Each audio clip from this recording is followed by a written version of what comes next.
Hi guys, welcome back to my channel. Today I'm going to do a pregnancy update. I will start from the beginning of my pregnancy journey for those of you who missed my first video where I discussed a little bit about this pregnancy. So first things first, this is my second pregnancy. I do have a daughter who's 15 months old. I had her when I was 35. Which is considered a geriatric pregnancy. Everything went fine with that pregnancy for the most part. Towards the end of that pregnancy, they were slightly concerned about my blood pressure. So I had an ultrasound at my 40-week appointment, which confirmed that I had low amniotic fluid. So I was induced with that pregnancy. However, when they checked me right after the ultrasound, the doctor told me that I was 0% effaced and 0 dilation. So he termed that I was not inducible, but I needed to be induced. So I was in the hospital for 5 days when I delivered my daughter. They did Cervidil, which they insert and it sits next to your cervix to try to soften it. That stays in for 12 hours. After that came out, I went from 0% effaced to 80% effaced and 0 centimeters dilated to either 2 or 3 centimeters dilated. I don't really remember, but it was minimal. So they wanted to start the Pitocin right away. I asked if I could wait on the Pitocin because my body did, I thought, a lot on its own or with the Cervidil, that I wanted to see what it would do on its own going forward after that, to see if I could do it without the Pitocin. And my nurse was an amazing advocate for me and spoke with the doctor, and the doctor ended up allowing me to go for several hours to see if my body would make the adjustments on its own, and we agreed that if nothing was happening within a few hours that we would start the Pitocin. So side note, you have to be your own advocate. I am a nurse. I do not work in OB, so that is not my field of specialty. But being a nurse, I know that you sometimes have to advocate for yourself because you know your body better than anyone else. So if you're thinking something, if you have questions, ask them. If you have opinions, speak them. It's very important that you advocate for yourself. And it's very helpful when you have a nurse that will advocate for you as well, because that's what nurses do. They are there for their patients. They are the liaison between you and the doctor. So use them, ask questions. It's just really important that you advocate for yourself. So anyhow, after a few hours, not much had changed. So I did start the Pitocin, and I don't even remember what time that was, but my daughter was born the next morning at 5:50 a.m. And for the most part, delivery was fine. I started pushing at 5 minutes after 5 a.m. and she was delivered at 5:51. So I pushed for about 45 minutes.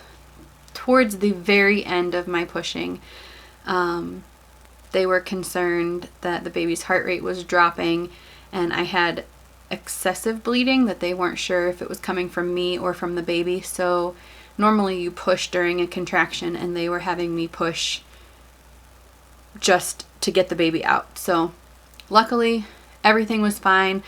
I delivered a healthy baby girl, and we stayed in the hospital for another 2 days after she was born and brought her home, and everything's been perfect. Fast forward to pregnancy number 2. I stopped breastfeeding my daughter at the end of January, and in February my husband and I decided that we might be ready to start trying for a second child. I did not think that it would happen as quickly as it did. In February, we conceived. I had a positive pregnancy test in March. So when I was 8 weeks pregnant, I started to have some severe upper abdominal cramping. And my husband took me to the emergency room. We weren't sure that it was related to the pregnancy or not. I didn't think that it was, but just to be safe, we went to the emergency room. They did some blood work and determined that I had gastritis. I ended up getting a GI cocktail, some Protonics. It was very minimal, and they sent me home.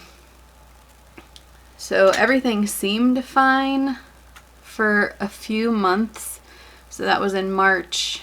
It was the first week in June that I had another of the same episode, that upper abdominal cramping. I ended up going to the emergency room. I told them this time, I think it's my gallbladder.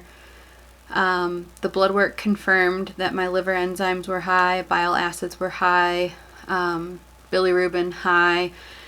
They did a ultrasound of my gallbladder, which confirmed that I had gallstones. It also confirmed that I had some stones stuck in my bile duct. So they wanted me to have an ERCP, which is where they go through your throat into your biliary duct to remove the stones. So I ended up being transferred to another local hospital because they had to find a doctor that would be willing to work on a pregnant woman.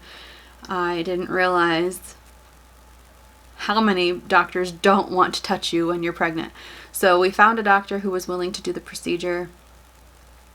I was transferred to that hospital, had the procedure done. That doctor suggested that I have my gallbladder removed sooner rather than later to avoid further problems. So while I was in the hospital, I had the ERCP. He said that he got all the stones out of my bile duct. I spoke with a surgeon a couple days later who said he would rather not perform surgery because I'm pregnant, and he would like to wait until I deliver the baby, and then he would go in and take out my gallbladder. So, okay, I went home. I planned on doing a low-fat, low-sugar diet to try to please my gallbladder and not cause any problems. However, a few days after I was discharged from the hospital, I felt like my skin was becoming more yellow, my urine was becoming more orange, and I just knew there was a problem. I remember just sobbing to my husband one night, telling him that something is not right. I know it's not right. And I just knew that I had to stand up for myself and get these doctors on board and listen to me. So I ended up calling my OB's office, explained to them what I thought was going on. They had me come in for stat labs. So they drew my labs, and they were worse than they were before the ERCP that I had. So she sent me to the emergency room. They did another ultrasound of my gallbladder, which confirmed that I had more stones stuck in my bile duct. This time, no area GI doctor wanted to do my ERCP that they could get a hold of anyhow. So they sent me to a specialist 3 hours away. So my husband and I drove there that night, and I was admitted, had my ERCP the next morning. That doctor said that he got all the stones out, and they wanted to keep me in the hospital for a few days to make sure that my labs were trending down and improving. So they did, and then a couple days later I had my gallbladder removed. So now that's 3 general anesthesia procedures I had had in a week and a half time frame. So now my gallbladder was out. I thought, I'm in the clear.